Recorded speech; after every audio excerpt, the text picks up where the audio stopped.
Hello student, class 6 की lecture series में आपका स्वागत है। आज की इस वीडियो में हम प्रश्नावली 5.6 स्टार्ट करेंगे। तो देखो आज का पहला क्वेश्चन क्या दिया है। देखो इसमें दिया है निम्नलिखित त्रिभुजों के प्रकार लिखिए। तो इन क्वेश्चन को करने से पहले आपको ये पता होना चाहिए कि त्रिभुज कितने प्रकार के होते हैं। ठीक है, तो पहले हम त्रिभुज के प्रकारों के बारे में जानेंगे, उसके बाद इन क्वेश्चन को हम बड़ी आसानी से सॉल्व कर सकते हैं। तो यहाँ पे मैं आपको बता देता हूँ।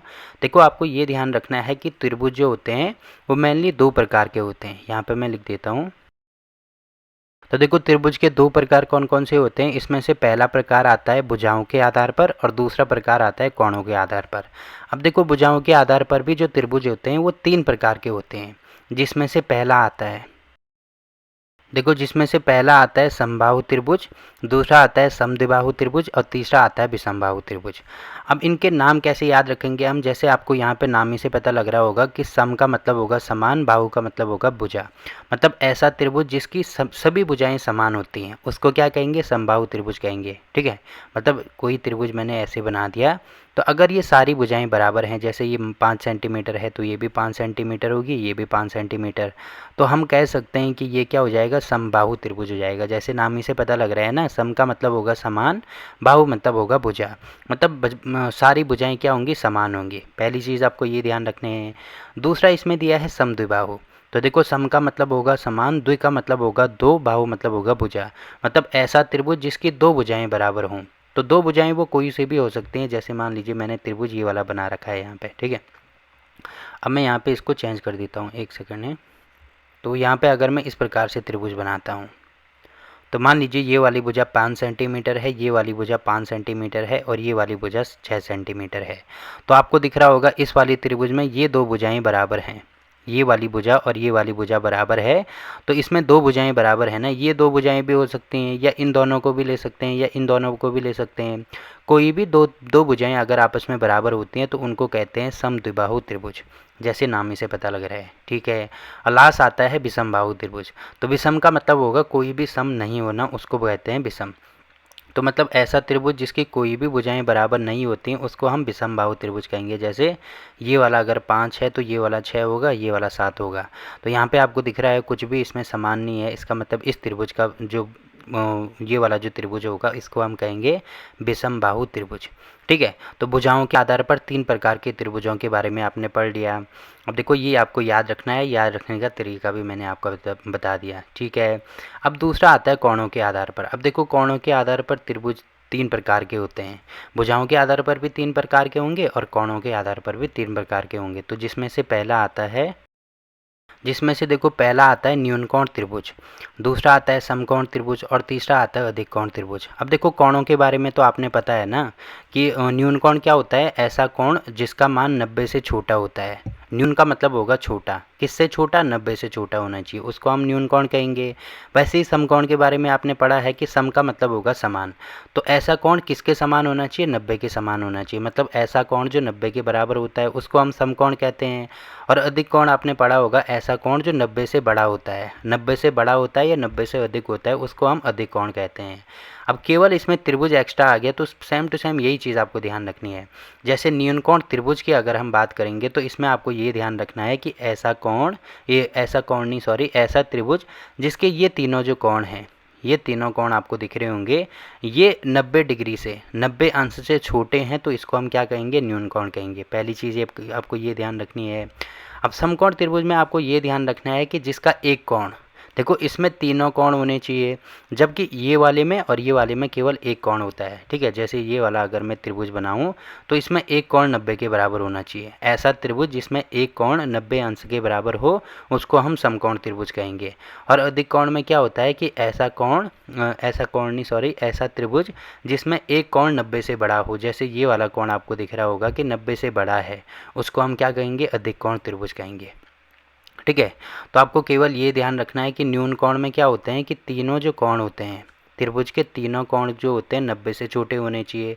समकोण में क्या होता है, एक कोण 90 के बराबर होना चाहिए और अधिक कोण में ये होता है कि एक कोण 90 से बड़ा होना चाहिए। बस ये आपको ध्यान रखने हैं। तो त्रिभुजों के प्रकार के बारे में मैंने आपको बता दिया। देखो त्रिभुज कितने प्रकार के होंगे, तीन भुजाओं के आधार पर, तीन कोणों के आधार पर, मतलब टोटल 6 प्रकार के होंगे। जिसमें से पहला आता है समबाहु, दूसरा आता है समद्विबाहु, तीसरा आता है विषमबाहु वैसे ही कोणों के आधार पर पहला आता है न्यून कोण, दूसरा आता है समकोण और तीसरा आता है अधिक कोण। तो इन्हीं आधार पर देखो अगर हम इन क्वेश्चन को अब सॉल्व करेंगे तो बड़ी आसानी से हल हो जाएंगे। जैसे इसमें पहला वाला पार्ट ए वाला पार्ट दिया है त्रिभुज जिसकी भुजाएं 7 सेंटीमीटर, 8 सेंटीमीटर और 9 सेंटीमीटर हैं। तो कोई त्रिभुज मैं यहाँ पे ऐसे बना देता हूँ। अब देखो यहाँ पे इसमें दिया है कि एक ऐसा त्रिभुज है जिसकी एक भुजा 7 सेंटीमीटर है। तो मान लीजिए ये वाली भुजा 7 है, ये वाली 8 है, ये वाली 9 है। तो इसको ए बी सी डी का नाम दे दो, ए बी सी का नाम दे दो। ठीक है, ये त्रिभुज ए बी सी है, इसकी भुजाएं हमें दी हैं। अब देखो इसकी सारी भुजाएं अलग अलग है ना, ये 7 है, ये 8 है, ये 9 है। तो इसका मतलब ये कौन सा त्रिभुज होगा, आपको दिख रहा होगा कि ऐसा त्रिभुज जिसकी कोई भी भुजा समान नहीं होती है उसको कहते हैं विषमबाहु त्रिभुज। तो ये कौन सा हो जाएगा, यहाँ पे लिख देंगे विषमबाहु। ठीक है, तो पहले का हमने आंसर निकाल दिया। वैसे ही सेम टू सेम दूसरे का निकालेंगे। इसमें दिया है त्रिभुज ए बी सी जिसमें ए बी बराबर 8.7 सेंटीमीटर, ए सी बराबर 7 सेंटीमीटर और बी सी बराबर 6 सेंटीमीटर। अब देखो इस वाले त्रिभुज का नाम हमें दिया है, तो यहाँ पे एक काम कर सकते हैं, सबसे पहले तो इनको मिटा दे। देखो त्रिभुज तो ऐसे ही बनेगा। अब सबसे पहले यहाँ पे हम ले लो सबसे बड़ी भुजा, जैसे इसमें 8.7 सेंटीमीटर दिया है तो इसको ले लो 8.7। तो ये ए है, ये वाली बी है। तो जो भुजा ए बी है वो हमें दी है। अब ए सी हम ले सकते हैं, ए सी ये वाला ले लो। जो ए सी है वो 7 सेंटीमीटर है तो 7 हो जाएगा, और बी सी 6 सेंटीमीटर है तो ये 6 हो जाएगा। अब देखो इस वाले त्रिभुज में भी कोई भी भुजा आपस में बराबर नहीं है, तो इसका मतलब ये भी क्या हो जाएगा, हमारा विषमबाहु त्रिभुज हो जाएगा। ठीक है, विषमबाहु त्रिभुज, यहाँ पे त्रिभुज भी लिख देना। तो देखो दूसरा पार्ट भी हो गया। अब तीसरे पार्ट में आपको दिख रहा होगा एक त्रिभुज है पी क्यू आर। तो इसको मैं यहाँ पे पहले चेंज कर देता हूँ। तो कोई त्रिभुज ऐसे हमें बनाना है। ठीक है, अब एक सेकंड है, यहाँ पे त्रिभुज में बना देता हूँ। ठीक है, ये वाला त्रिभुज है। अब इसमें दिया है पी क्यू बराबर क्यू आर बराबर आर पी बराबर 5 सेंटीमीटर। मतलब ये वाली भुजा, ये वाली भुजा, ये वाली भुजा आपस में बराबर हैं जो कि 5 सेंटीमीटर हैं। तो अगर मैं यहाँ पे नाम देता हूँ पी, ये वाला नाम देता हूँ क्यू और ये वाला नाम देता हूँ आर, तो ये त्रिभुज पी क्यू आर हो गया।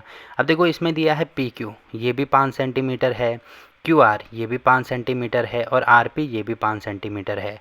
मतलब ये वाला जो त्रिभुज है इसकी तीनों भुजाएं आपस में बराबर हैं। तो तीनों भुजाएं बराबर हैं उसको हम क्या कहेंगे, समबाहु त्रिभुज कहेंगे। ठीक है, मतलब सम का मतलब होगा समान, बाहु मतलब भुजा, जिसकी सारी भुजाएं समान हो।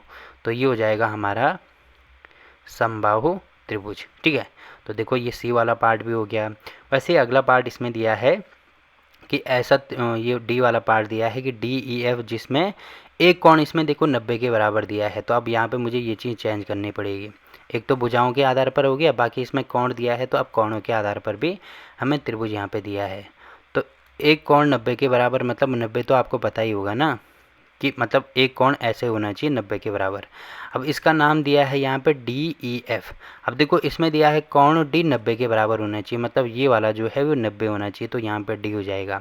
बाकी इसको डी ले लो, इसको ई ले लो, इसको एफ ले सकते हैं।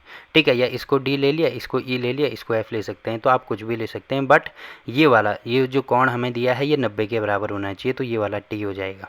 ठीक है, अब देखो इसको क्या कहेंगे हम, इसको तो समकोण त्रिभुज कहेंगे ना। तो यहाँ पे लिखना होगा समकोण त्रिभुज, क्योंकि समकोण त्रिभुज में क्या होता है, एक कोण 90 के बराबर होता है, जो कि अभी मैंने आपको यहाँ पे बताया है। ठीक है, समकोण में ये वाला आपको बताया है। ठीक है, ये वाला भी हो गया। अब अगला पार्ट इसमें दिया है, देखो एक ऐसा त्रिभुज एक्स वाई जेड लेना है जिसमें जो कोण वाई है वो 90 के बराबर होना चाहिए। तो एक समकोण त्रिभुज ही है, यहाँ पे मैं इनको चेंज कर देता हूँ। तो देखो वाई यहाँ पे 90 है तो यहाँ पे हम वाई ले सकते हैं। ठीक है, बाद में इसमें दिया है कि त्रिभुज क्या है, एक्स वाई जेड है। तो ये हमने वाई ले लिया, इसको हम x ले सकते हैं, तो x y और ये वाला हो जाएगा z।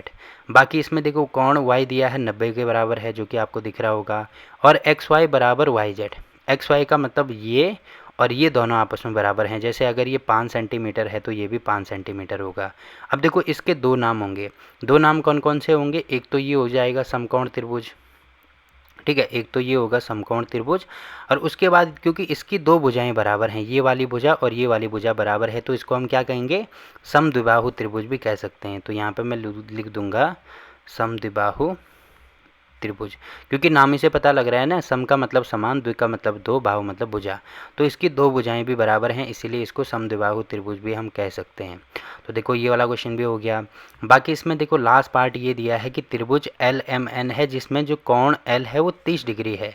तो यहाँ पर मुझे इनको चेंज करना पड़ेगा, तो मैं त्रिभुज ही चेंज कर देता हूँ। एक सेकेंड है, तो देखो त्रिभुज अगर मैं इस प्रकार से यहाँ पे बनाता हूँ, तो इसमें दिया है जो कोण L है वो 30 है, मतलब यहाँ पे L तो 30 डिग्री या 30 अंश के बराबर है। M हमें 70 दिया है तो यहाँ पे हो जाएगा 70 अंश, और N हमें 80 दिया है तो यहाँ पे जो N है वो हो जाएगा 80 के बराबर। तो त्रिभुज कौन सा है? LMN आपको दिख रहा होगा। अब देखो ये कौन सा त्रिभुज है, मैंने आपको बोला था कि ऐसा त्रिभुज जिसके तीनों कोण 90 डिग्री से या 90 कोण से छोटे होते हैं उसको क्या कहते हैं? न्यून कोण त्रिभुज कहते हैं, जो कि आपको यहाँ पे दिख रहा होगा। ठीक है, तो तीनों कोण 90 से छोटे हैं, इसीलिए ये हो जाएगा हमारा न्यून कोण त्रिभुज, या यहाँ पे लिख देना न्यून कोण त्रिभुज। तो आपको दिख रहा होगा पहले क्वेश्चन के मैंने सारे पार्ट यहाँ पे कंप्लीट कर दिए। इसमें केवल आपको ये ध्यान रखना है कि त्रिभुज के प्रकार कौन कौन से होंगे, और ये आपको ध्यान रखेंगे जो जो प्रकार हैं उसमें आपको ये चीज़ ध्यान रखनी है, तो आप इन क्वेश्चन को बड़ी आसानी से सॉल्व कर पाएंगे। ठीक है, तो देखो पहला क्वेश्चन हो गया। अब देखो अगला क्वेश्चन क्या दिया है इसमें। देखो इसमें दिया है निम्न का सुमेलन कीजिए। सुमेलन करने का मतलब ये है कि हमें यहाँ पे मिलान करना है। तो पहली चीज़ हमें दी है कि त्रिभुज के माप, और दूसरा दिया है त्रिभुज के प्रकार। तो इसमें से देखो पहला पार्ट हमें दिया है कि समान लंबाई की 3 भुजाएं। अब देखो ऐसा त्रिभुज जिसकी 3 भुजाएं आपस में समान होते हैं उसको हम क्या कहते हैं? उसको हम समबाहु त्रिभुज कहते हैं। सम का मतलब होगा समान, बाहु मतलब होगा भुजा। तो इसका मतलब इसका मिलान किसके साथ में होगा? आपको दिख रहा होगा समबाहु त्रिभुज ये वाला है, तो इसका मिलान इसके साथ में होगा। पहली चीज़ तो ये हो गई। दूसरी चीज़ इसमें दिया है समान लंबाई की 2 भुजाएं। अब देखो ऐसा त्रिभुज जिसकी 2 भुजाएं बराबर हैं उसको क्या कहेंगे? समद्विबाहु त्रिभुज कहेंगे। तो समद्विबाहु त्रिभुज आपको कौन सा दिख रहा है? देखो केवल समद्विबाहु त्रिभुज कहेंगे तो समद्विबाहु त्रिभुज आपको यहाँ पे दिख रहा है, तो ये वाला हो जाएगा समद्विबाहु त्रिभुज। ठीक है, आगे दिया है अलग अलग लंबाइयों की सभी भुजाएं। अब देखो ऐसा त्रिभुज जिसकी सारी भुजाएं अलग अलग होती हैं उसको क्या कहते हैं? विषमबाहु त्रिभुज कहते हैं। तो इसमें देखो विषमबाहु त्रिभुज कहाँ पे है? देखो समबाहु ये है, विषमबाहु त्रिभुज मुझे यहाँ पे दिया है, तो यहाँ पे ये हो जाए, यही वाला हो जाएगा विषमबाहु। ठीक है, तो इसका नाम मैं यहाँ पे लिख देता हूँ ये विषमबाहु, क्योंकि बाकी और विषमबाहु तो हमें कहीं पे नहीं दिया है, तो ये चीज़ हो जाएगी। अब देखो इसमें अगला पार्ट दिया है कि इसमें 3 न्यून कोण होने चाहिए। तो देखो एक चीज़ मैंने आपको ये भी बोली थी कि ऐसा त्रिभुज जिसके तीनों कोण आपस में 90 से छोटे हैं। न्यून कोण का मतलब 90 से छोटे होने चाहिए, तो उसको क्या कहते हैं? न्यून कोण त्रिभुज कहते हैं। तो ये वाला हो जाएगा इसके साथ में। ठीक है, ये वाला पार्ट भी हो गया। अब अगला पार्ट इसमें दिया है एक समकोण हो। तो ऐसा त्रिभुज जिसमें एक कोण, समकोण का मतलब एक कोण 90 के बराबर होता है उसको क्या कहते हैं? समकोण त्रिभुज कहते हैं। तो ये वाला हो जाएगा इसके साथ में, क्योंकि समकोण त्रिभुज यहाँ पे आ रहा है। ठीक है, आगे दिया है एक अधिक कोण। अब देखो एक अधिक कोण कब होता है? ऐसा त्रिभुज जिसमें एक कोण 90 से बड़ा होता है। 90 से बड़ा होगा तभी अधिक कोण होगा ना, उसको क्या कहते हैं? अधिक कोण त्रिभुज कहते हैं। तो देखो ये वाला हो जाएगा अधिक कोण त्रिभुज इसके साथ में। ठीक है, अब आगे लास्ट वाला पार्ट ये दिया है कि 2 बराबर लंबाइयों की भुजाओं के साथ एक समकोण। तो 2 बराबर लंबाइयों के साथ का मतलब ये है कि जिसकी ऐसा त्रिभुज जिसकी 2 भुजाएं बराबर हैं उसको तो समद्विबाहु त्रिभुज कहेंगे, और साथ में एक कोण समकोण भी है तो उसको क्या कहेंगे? समद्विबाहु समकोण त्रिभुज। तो इसका मतलब ये वाला हो जाएगा इसके साथ में। ठीक है, तो ये सारे पार्ट हमने यहाँ पे इसके मिलान कर दिया। बाकी अपने आंसर को चेक भी करना चाहें तो आप कर सकते हैं। देखो केवल क्या होना चाहिए आपको? इनके बारे में, त्रिभुज के प्रकार के बारे में पता होना चाहिए, बाकी इनको बड़ी आसानी से आप मिलान कर सकते हैं। तो ये वाला पार्ट भी हो गया। अब देखो अगला क्वेश्चन क्या दिया है इसमें। देखो इसमें दिया है निम्नलिखित त्रिभुजों में से प्रत्येक का 2 प्रकार से नामकरण कीजिए। 2 प्रकार से हमें इन त्रिभुजों का नामकरण करना है। ठीक है, आप कोण का प्रकार केवल देखकर ज्ञात कर सकते हैं, मतलब ये भी देखना है कि केवल देखकर ज्ञात कर सकते हैं कि नहीं कर सकते हैं। जैसे यहाँ पे हमें दिया है कि एक ऐसा त्रिभुज है, देखो इसकी ये भुजा 8 है, ये भुजा 5 है और ये वाली भुजा भी 5 है। तो इसका मतलब ये कौन सा त्रिभुज है? ऐसा त्रिभुज जिसकी 2 भुजाएं समान होती हैं, इसको हम क्या कहते हैं? उसको कहते हैं समद्विबाहु त्रिभुज। तो पहला तो ये हो जाएगा समद्विबाहु त्रिभुज। अब क्योंकि त्रिभुज के 2 प्रकार हमें यहाँ पे लिखने हैं, तो पहला तो हो जाएगा समद्विबाहु त्रिभुज, और दूसरा आपको दिख रहा होगा कि यहाँ पे ये वाला कोण, ये वाला कोण और ये वाला कोण। ये वाला कोण देखो, ये तीनों कोण मुझे 90 से कम लग रहे हैं, इसका मतलब ये न्यून कोण हो जाएंगे। तो ये वाला जो त्रिभुज है ये न्यून कोण त्रिभुज भी होगा, या तो यहाँ पर लिख देना न्यून कोण त्रिभुज। तो जो पहला त्रिभुज है वो हमने इसके 2 नाम लिख दिए, पहला है समद्विबाहु त्रिभुज और दूसरा है न्यून कोण त्रिभुज। तो पहला पार्ट यहाँ पे हो गया। वैसे ही दूसरा पार्ट आपको यहाँ पे दिख रहा होगा, ये 17 है, ये 15 है और ये 8 है। तो इसका मतलब तीनों भुजाएं आपस में अलग अलग है ना, तो ये कौन सा होगा? ये हो जाएगा विषमबाहु त्रिभुज। विषमबाहु त्रिभुज। पहला तो ये विषमबाहु त्रिभुज है और दूसरा आपको यहाँ पे दिख रहा है एक जो कोण है वो 90 के बराबर है। तो एक कोण अगर 90 के बराबर होता है तो उसको क्या कहते हैं, समकोण त्रिभुज कहते हैं ना। तो साथ में ये कौन सा त्रिभुज है, समकोण त्रिभुज भी है। तो यहाँ पे लिख देना है समकोण त्रिभुज। देखो ये वाला भी हो गया। तीसरा आपको दिख रहा होगा, देखो ये 7 है, ये 7 है। अब इसके बारे में हमें कुछ भी नहीं दिया है तो केवल यहाँ पे ये दो हम लेंगे। तो ऐसा त्रिभुज जिसकी दो भुजाएं बराबर होती हैं तो इसको क्या कहते हैं, समद्विबाहु त्रिभुज कहते हैं। तो ये तो एक तो हो जाएगा समद्विबाहु त्रिभुज। और दूसरा आपको दिख रहा है ये वाला जो कोण है ये 90 से बड़ा है। तो 90 से बड़ा जो होता है उसको क्या कहते हैं, अधिक कोण। तो इसका मतलब ये अधिक कोण त्रिभुज भी है। ठीक है, तो यहाँ पे देखो तीसरा पार्ट भी हो गया। अब चौथे पार्ट में आपको दिख रहा होगा, देखो ये भी 10 है, ये भी 10 है। तो ये जो त्रिभुज है इसकी दो भुजाएं बराबर हैं। इसका मतलब ये कौन सा त्रिभुज है, ये समद्विबाहु त्रिभुज है। पहली चीज़ तो ये है। और एक कोण 90 के बराबर है, इसका मतलब ये समकोण त्रिभुज भी है। तो यहाँ पे लिख देना समकोण त्रिभुज। तो ये वाला पार्ट भी हो गया। अब इसमें देखो ये भी 5.2 है, ये भी और ये भी, तो सारे बराबर हैं। तो इसका मतलब ये हो जाएगा समबाहु त्रिभुज। समबाहु त्रिभुज का मतलब ऐसा त्रिभुज जिसकी सारी भुजाएं बराबर हैं। तो एक तो समबाहु त्रिभुज है, बाकी ये वाला मुझे दिख रहा है सारे कोण इसके 90 से छोटे हैं। इसका मतलब ये न्यून कोण त्रिभुज भी होगा, न्यून कोण त्रिभुज। ठीक है, बाकी ये जो लास्ट वाला है ये आपके लिए होमवर्क है। इसमें आप कमेंट करके बताएंगे कि ये कौन सा त्रिभुज है। ठीक है, तो देखो यहाँ पे क्वेश्चन नंबर 3 भी कंप्लीट होता है। अब देखो अगला क्वेश्चन क्या दिया है इसमें। देखो इसमें दिया है कि माचिस की तिलियों की सहायता से त्रिभुज बनाने का प्रयत्न कीजिए। इसमें से कुछ आकृतियों में दिखाई गई है, मतलब ये जो माचिस की तिलियां हैं ऐसे आकृति हमें यहाँ पे दी गई है। तो ऐसे करके हमें त्रिभुज बनाना है, जो कि हमें यहाँ पे दिखाया गया है। इसे त्रिभुज बना सकते हैं कि नहीं बना सकते हैं। तो इसमें देखो पहला पार्ट हमें ये दिया है कि 3 माचिस की तिलियों से हमें क्या बनाना है, त्रिभुज बनाना है। तो जैसे यहाँ पे कितने माचिस की तिलियाँ यूज की गई हैं, 1 2 3 4 5।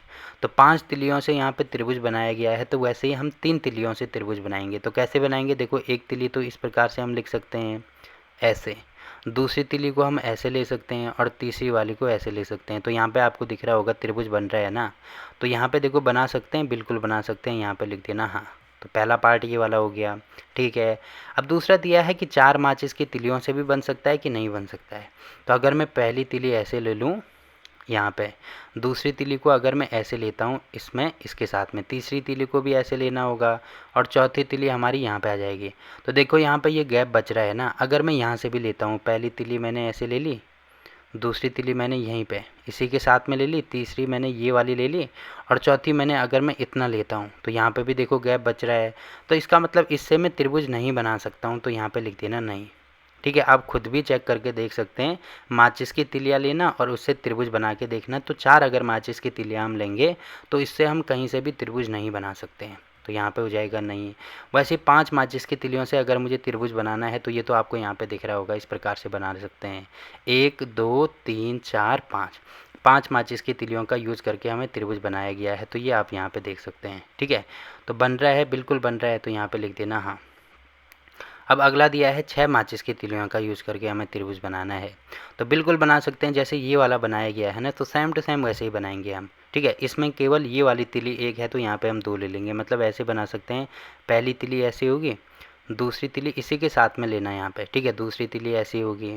अब तीसरी यहाँ पे ऐसे ले सकते हैं, चौथी ये वाली ले सकते हैं, पाँचवीं ये वाली हो जाएगी और लास्ट वाली ये वाली हो जाएगी इसके साथ में। तो ये देखो 6 तिलियों से भी हम बना सकते हैं। तो यहाँ पे लिख देना हाँ। ठीक है, अब देखो इतने तो हमने यहाँ पे इतना पार्ट तो यहाँ पे कंप्लीट कर दिया। आगे दिया है कि ध्यान रखिए कि आपको प्रत्येक स्थिति में सभी उपलब्ध माचिस की तिलियों का उपयोग करना है। तो ये तो सारे का उपयोग करके हमने बता दिया। ठीक है, आगे दिया है प्रत्येक स्थिति में त्रिभुज के प्रकार का नाम भी हमें बताना है। यदि आप त्रिभुज नहीं बना पाते हैं तो उसके कारण के बारे में सोचिए। तो ये भी हमें सोचना है। तो सबसे पहले आपको यहाँ पे ये दिया है कि इनके त्रिभुज के नाम भी हमें ये दिखने हैं। तो जैसे माचिस की तिली तो बराबर साइज़ की होगी। जैसे मान लीजिए माचिस की तिली 1 सेंटीमीटर की है तो ये भी 1 सेंटीमीटर की, ये भी 1 सेंटीमीटर की, ये भी 1 सेंटीमीटर की। तो ऐसा त्रिभुज जिसकी तीनों भुजाएं आपस में बराबर हैं तो इसको हम क्या कहेंगे, इसको हम कहेंगे समबाहु त्रिभुज, तो ये वाला जो त्रिभुज होगा ये वाला हो जाएगा हमारा समबाहु त्रिभुज। पहला वाला तो समबाहु त्रिभुज हो गया, बाकी ये तो त्रिभुज नहीं बन रहा है तो इसको नाम ही नहीं दे सकते हैं। और ये वाला जो पार्ट है इसमें देखो 5 माचिस की तिलियों का यूज़ हो रहा है, जो कि आपको यहाँ पे दिख रहा है। तो ये अगर 1 सेंटीमीटर है तो ये भी 1 सेंटीमीटर होगा, मतलब पूरी एक भुजा हो जाएगी ये 2 सेंटीमीटर। ये वाली भुजा भी 2 सेंटीमीटर और ये वाली भुजा 1 सेंटीमीटर। तो इस वाली त्रिभुज की आपको दिख रही होगी 2 भुजाएँ बराबर हैं। तो जिसकी 2 भुजाएँ बराबर होती हैं उसको क्या कहते हैं, समद्विबाहु त्रिभुज कहते हैं। तो ये हो जाएगा यहाँ पे समद्विबाहु त्रिभुज। ठीक है, अब लास्ट वाला पार्ट आपको दिख रहा है जो मैंने यहाँ पे बनाया है। तो देखो ये भी 2 है, ये भी 2 है, ये भी 2 है, तो इसका मतलब यहाँ भी 2, यहाँ भी 2, यहाँ भी 2, तो ये भी क्या हो जाएगा हमारा, ये भी हो जाएगा समबाहु त्रिभुज।